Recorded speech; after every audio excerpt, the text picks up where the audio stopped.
ദൈവത്തിരുനാമത്തിന് മഹത്വം ഉണ്ടായിരിക്കട്ടെ. ഒരിക്കൽ കൂടെ ജീവിതാനുഭവങ്ങൾ പങ്കിടുവാൻ കർത്താവ് തരുന്ന കൃപകൾക്കായി ഞാൻ ദൈവത്തിന് സ്തോത്രം ചെയ്യുന്നു.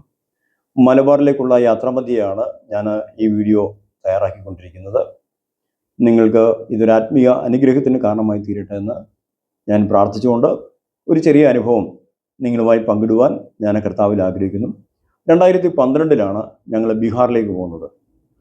എൻ്റെ വൈഫ് ഗ്രേസ് ബൈബിൾ കോളേജിൽ പഠിച്ചിട്ടുള്ള ഒരു സഹോദരിയാണ്. ഇംഗ്ലീഷും ഹിന്ദിയൊക്കെ നന്നായി കൈകാര്യം ചെയ്യും. എൻ്റെ സപ്പോർട്ടിന് വേണ്ടി ഒരു സ്കൂളിൽ ടീച്ചറായി പ്രവർത്തിക്കുക എന്നുള്ള ആഗ്രഹവുമായിട്ടാണ് ബീഹാറിലേക്ക് പോകുന്നത്.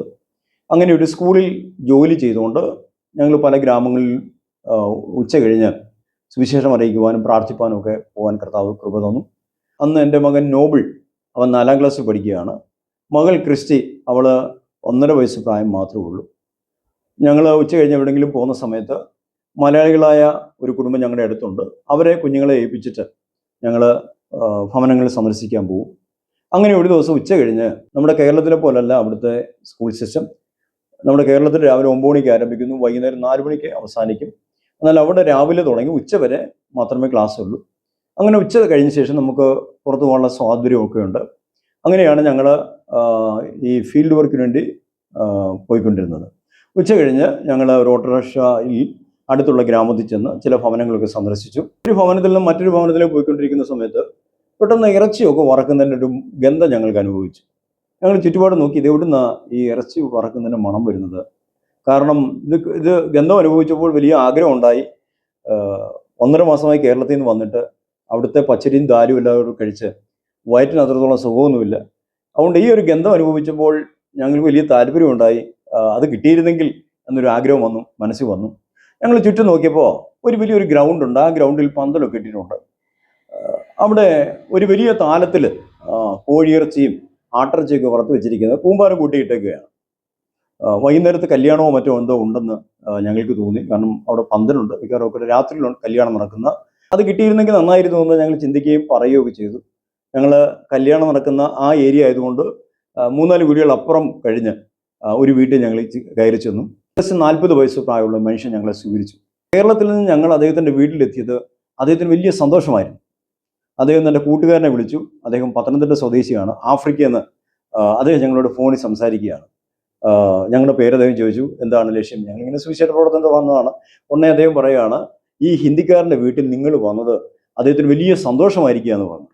അങ്ങനെ ആ ഫോൺ കോൾ കട്ട് ചെയ്തു. അടുത്ത ഒമാനിയിൽ നിന്ന് ഒരാൾ വിളിച്ചു. അയാളും ഈ ഹൗസ് ഓണറിൻ്റെ, ഹിന്ദിക്കാരനായിരിക്കും ഹൗസ് ഓണറിൻ്റെ കൂട്ടുകാരനാണ്. അയാളും മലയാളിയാണ്. അയാളും പറയുകയാണ്, നിങ്ങൾ മലയാളികളായ ആളുകൾ അദ്ദേഹത്തിൻ്റെ വീട്ടിൽ വന്ന് അദ്ദേഹത്തിന് വലിയ സന്തോഷമായിരിക്കുകയാണ് എന്ന് പറഞ്ഞ് കാര്യങ്ങളൊക്കെ പറഞ്ഞ് ഞങ്ങൾ പെട്ടെന്ന് ഫോൺ വെച്ചു. ഞങ്ങൾ നോക്കിയപ്പോൾ ആ ഗ്രഹനാഥനായിരിക്കുന്ന മനുഷ്യനെ കാണാനില്ല. ഒരു 5-10 മിനിറ്റ് കഴിഞ്ഞ് കാണും, അദ്ദേഹത്തെ കാണുന്നില്ല. പിന്നെ ഒരു അല്പസമയം കൂടെ കഴിഞ്ഞപ്പോൾ അദ്ദേഹം വലിയൊരു പ്ലേറ്റിനകത്ത് എന്തോ എടുത്തുകൊണ്ട് അദ്ദേഹം തൻ്റെ മുറിയിലോട്ട്, അടുക്കളയിലോട്ട് പോകുന്ന ഇങ്ങനെ കണ്ടു.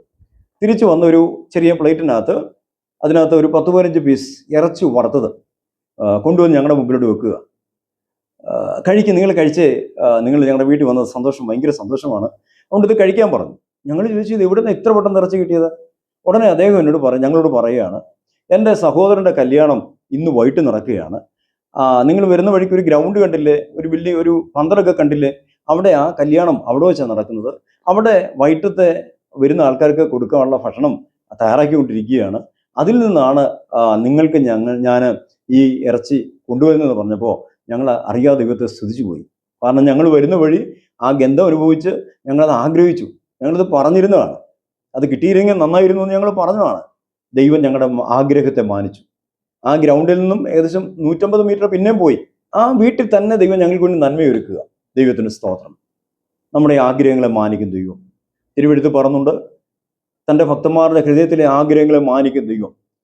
തിരുവെഴുത്ത് ഇങ്ങനെ പറഞ്ഞുണ്ട്, എൻ്റെ നാമത്തിൽ ഇതുവരെ അപേക്ഷിച്ചിട്ടില്ല, അപേക്ഷിപ്പീൻ, എന്നാൽ നിങ്ങളുടെ സന്തോഷം പൂർണ്ണമാകും വണ്ണം നിങ്ങൾക്ക് ലഭിക്കും. ദൈവത്തിന് നമ്മളെക്കുറിച്ച് ഒരു ആഗ്രഹമുണ്ട്. നമ്മൾ ദൈവത്തെ ആഗ്രഹിക്കുന്ന നമ്മുടെ ചില ലക്ഷ്യങ്ങൾക്ക് വേണ്ടിയാണ്.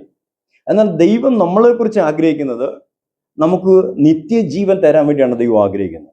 തിരുവെഴുത്ത് പറഞ്ഞു, തൻ്റെ ഏകജാതനായ പുത്രനിൽ വിശ്വസിക്കുന്ന ഏവനും നശിച്ചു പോകാതെ നിത്യജീവൻ പ്രാപിക്കേണ്ടതിന് ദൈവം യേശു ക്രിസ്തുവിനെ നൽകുവാൻ തക്കോണം ലോകത്തെ സ്നേഹിച്ചു. നമുക്ക് നിത്യജീവൻ ഒരുക്കുന്ന നമ്മുടെ കർത്താവ്. നമ്മുടെ ന്യായമായ ആവശ്യങ്ങളെല്ലാം കർത്താവ് തരും. അതുകൊണ്ട് യേശു ക്രിസ്തുവിലായിരിക്കുക, കർത്താവിൻ്റെ രാജ്യത്തിനോട് ഒരുങ്ങുക. നാളെ ഏറ്റവും സമീപിച്ച ദൈവമക്കളെ, പ്രവചനങ്ങളെല്ലാം നിറവേറിക്കൊണ്ടിരിക്കുകയാണ്. നമ്മുടെ ദൈനംദിന ആവശ്യങ്ങൾ മാത്രമല്ല, ദൈവത്തിൻ്റെ ആഗ്രഹമായിരിക്കും നിത്യജീവനിൽ പ്രവേശിപ്പാൻ സ്വർഗീയ പിതാവ് നമ്മളെല്ലാവരെയും സഹായിക്കട്ടെ, ഒരുക്കട്ടെ എന്ന് ഞാൻ പ്രാർത്ഥിക്കുകയാണ്. യേശു ക്രിസ്തു പറഞ്ഞു, ഞാൻ തന്നെ വഴിയും സത്യവും ജീവനുമാവുന്നു. ഈ സന്ദേശം നിങ്ങൾ ഷെയർ ചെയ്യുക. ഒരു ആത്മീയ നവോത്ഥാനം നമ്മുടെ ഈ തലമുറയിൽ സംഭവിക്കട്ടെ. നിത്യജീവനായി ആരൊക്കെ കർത്താവ് കണ്ടിട്ടുണ്ടോ അവരെല്ലാവരെയും സഭയിലേക്ക് കൊണ്ടുവരത്തക്ക നിലയിൽ പരിശുദ്ധാത്മാവിൻ്റെ ശക്തിയേറിയ സാന്നിധ്യം വെളിപ്പെട്ടു വരുമെന്ന് നമുക്ക് വിശ്വസിക്കാം. കർത്താവ് പറഞ്ഞൊരു വചനമുണ്ട്, ഞാൻ എൻ്റെ സഭയെ പണിയും, പാതാള ഗോപുരങ്ങൾ അതിനെ ജയിക്കത്തില്ല. നിങ്ങളായിരിക്കുന്ന വീട്ടിൽ, നിങ്ങൾ എവിടെയായിരുന്നാലും ആ വചനം ഒന്നൊരല്പം ശബ്ദത്തിൽ ഒന്നും പറഞ്ഞാട്ടെ. യേശു ക്രിസ്തു പറഞ്ഞു, ഞാൻ എൻ്റെ സഭയെ പണിയും, പാതാള ഗോപുരങ്ങൾ അതിനെ ജയിക്കത്തില്ല. പറഞ്ഞ വചനം അതിൻ്റെ ക്രിയ ചെയ്യും. ദൈവമഹത്വം നമ്മുടെ ദേശങ്ങളിൽ വെളിപ്പെട്ടു വരും. God bless you.